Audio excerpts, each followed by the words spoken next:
बहुत ही सराहनीय कदम है मध्य प्रदेश शासन का, माननीय मुख्यमंत्री जी का और मध्य प्रदेश गृह मंत्रालय का। इसे समय समय पे जारी होती थी, लेकिन इन दिनों जिस तरीके की अपराधों की घटनाएं देखने को मिलती हैं, वो महिला अपराधिता भी साथ में महिलाओं के प्रति अपराध भी हो रहे हैं। और इनोसेंट लड़कियां जो भावुक होती हैं और बातों में बहुत जल्दी आती हैं, उनके लिए एक ये बहुत ही सराहनीय कदम है। मैं बहुत ही भूरी भूरी प्रशंसा करती हूँ। और सुखद बात यह है कि इस महाविद्यालय में भी इस तरह की बातों का काफ़ी ध्यान रखा जाता है। इस महाविद्यालय में वामिका नाम का महिला सशक्तिकरण प्रकोष्ठ है, साथ ही विवाह एवं परिवार परामर्श केंद्र है, जहां पर छात्राओं की इस तरह की बातें होती हैं। और उन्हें ये भी कहा जाता है कि इवन अगर उनका कोई व्यक्तिगत अंतरंग संबंध है और वो परेशान हो रही हैं, तो मनोवैज्ञानिक काउंसलर भी हमारे पास उपलब्ध होते हैं। खासकर सोशल मीडिया और इलेक्ट्रॉनिक डिवाइस से बचने की सलाह दी गई है। हाँ, तो इसके लिए हमने अभी एक कार्यशाला भी कराई थी एआई पर, जिसमें कि बातों बातों में तारीफ में आकर जिस तरीके से फ़ोटो और वीडियो शेयर कर देती हैं बच्चियां, और उनको भावुकता में लेकर, एक्चुअली ये अपराधियों का ट्रैप भावुकता का रहता है। जो बच्चियां परिवार से थोड़ा कम्युनिकेशन गैप होता है, जिनका वार्तालाप सशक्त नहीं होता है या डांट फटकार ज़्यादा मिलती है, वहाँ पर ऐसा होता है कि वो बाहरी दोस्ती ढूंढती हैं। और ऐसी स्थिति में उनके साथ ये होता है कि वो इस तरीके की अपने वीडियो फोटोग्राफ्स देती हैं, जिसमें उन्हें बाद में शिकार होना पड़ता है। ऐसी घटनाएं बहुत देखी गई हैं, राष्ट्रीय स्तर पर देखी गई हैं। मध्य प्रदेश शासन ने इसके लिए जो कदम उठाया और एडवाइजरी जारी करी है, ये वास्तव में हम लोगों के लिए बहुत ही हेल्प। मैं डॉक्टर पायल जैन, अभी जस्ट मैंने पीएचडी कंप्लीट किया है न्यूटन कॉलेज से ही। ये जो एडवाइजरी जारी हुई है जी, एक महिला होने के नाते, और आप शिक्षा के क्षेत्र में बच्चियों के लिए, स्टूडेंट्स के लिए क्या बोलेंगे?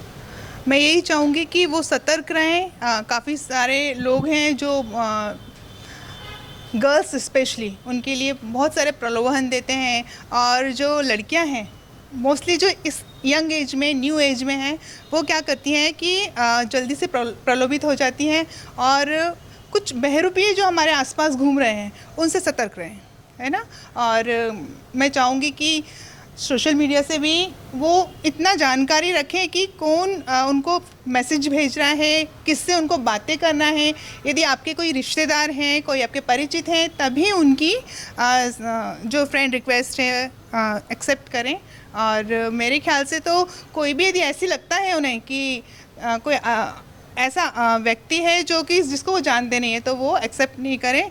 तो मुझे लगता है कि सोशल मीडिया से दूर रहें बच्चे, तो ज़्यादा अच्छा है। हालांकि सोशल मीडिया जो है वो बच्चों के लिए भी बहुत ज़रूरी भी हो गया है, जिसमें ज़रूरी है कि वो एक दूसरे से कनेक्ट रहें, ठीक है, लेकिन वो थोड़े समझदारी के साथ कनेक्ट रहें, तो ये ज़्यादा अच्छा है। आजकल ऑनलाइन का ज़माना है, सोशल मीडिया के बहुत फ़ायदे भी हैं। जी, तो आप इस तरह की एडवाइजरी से केवल बातों का ध्यान रखें कि सोशल मीडिया ही छोड़ दें? नहीं, सोशल मीडिया छोड़ दें ये तो हो ही नहीं सकता है।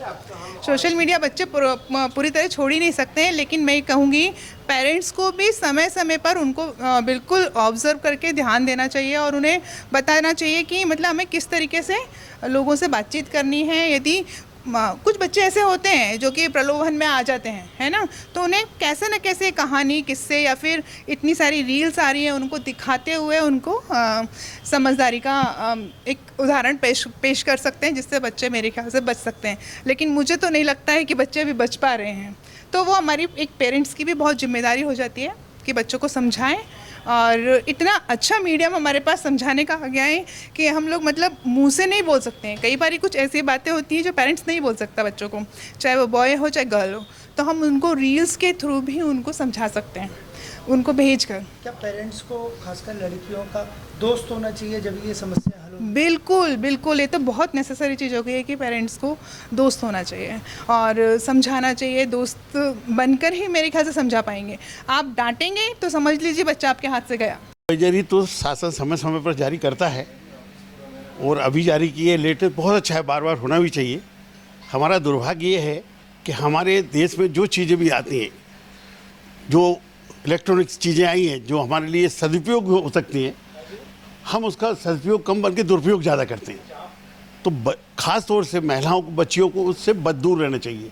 बगैर जिसको नहीं जानते, जिसको आपको परिचित नहीं है, आप ना तो उसे अपना शेयर करें, मैसेज भी शेयर नहीं करें, किसी तरह की उसे बचें, क्योंकि हम ये सोचते हैं कि हमने कुछ नहीं किया, लेकिन आजकल का इलेक्ट्रॉनिक ऐसा सिस्टम हो गया है जो हमको भी समझ नहीं आता वो मैसेज कहाँ से कहाँ पहुँच जाता है। तो ये तो एक बहुत ही अच्छा प्रयास है, लेकिन इसके मैं एक आप लोगों के माध्यम से एक चीज़ और कहना चाहूँगा कि सारे स्कूल कॉलेज में अभी जुलाई में स्कूल खुलेंगे, कॉलेज खोलेंगे, उसमें बच्चियों को प्रयास किया जाए और आप में मीडिया का भी उसमें महत्व होना चाहिए, कार्यशाला हो उसमें। देखिए, हमारे को कोई भी खतरे से बचने के लिए ज़रूरी है कि हम सावधान रहें, सावधानी सबसे बड़ा उसका इलाज है। तो इसमें आप सब भी सहयोग करें, शासन भी करे और स्कूल कॉलेज के टीचर और बच्चों को भी सबको सहयोग करना चाहिए उसमें। अच्छा कदम मानते हैं। बहुत अच्छा कदम है, स्वागत योग कदम।